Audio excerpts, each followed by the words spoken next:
Et à tous. Aujourd'hui, je vais vous présenter mon mémoire en 180 secondes seulement. Il porte sur la thérapie par contrainte induite chez les patients AVC. Vous avez déjà sûrement tous vu des personnes dans la rue, dans votre entourage, enfin bref, autour de vous, comme ça.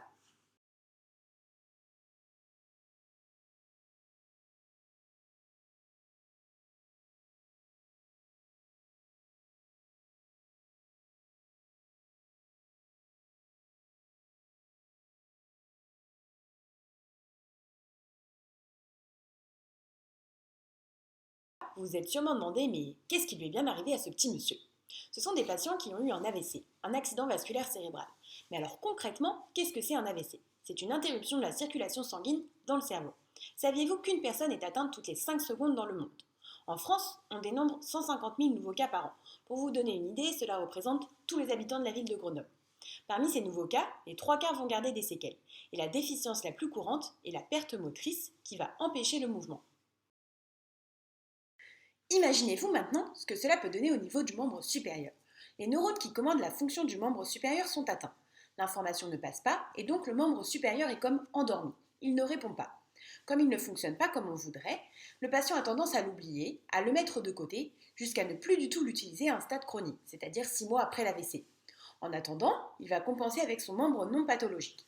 Mais cela ne va faire que renforcer cette tendance à oublier son membre hémiplégique. Et si on inversait les rôles? C'est Taube qui a cherché à modifier le comportement du patient vis-à-vis de son membre déficitaire par la thérapie par contrainte induite. Ouh là là, mais qu'est-ce que c'est que ça encore? C'est une technique de rééducation, jusque-là ça va, qui vise à bloquer le membre supérieur sain par le port d'une écharpe ou d'un gant pour permettre l'utilisation plus intense et forcée du bras lésé.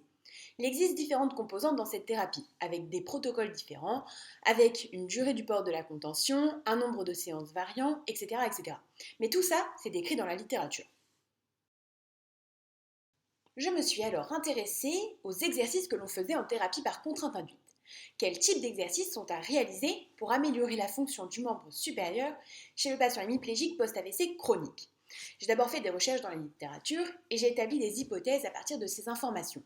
Mais finalement, il y avait très peu d'informations sur mon sujet. J'ai donc interrogé des kinés par des entretiens.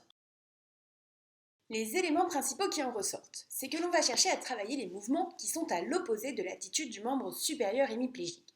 C'est-à-dire que l'on va travailler en ouverture, en élévation antérieure d'épaule, abduction, extension du coude, extension de poignet et extension des doigts. Lors de la réalisation des exercices, on va également s'intéresser à la vitesse d'exécution du mouvement, au travail d'amplitude, des prises, de la main interne, de la main externe.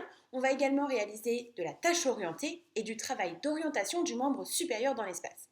Je n'ai pas le temps de vous développer le reste et puis vous risqueriez de vous ennuyer.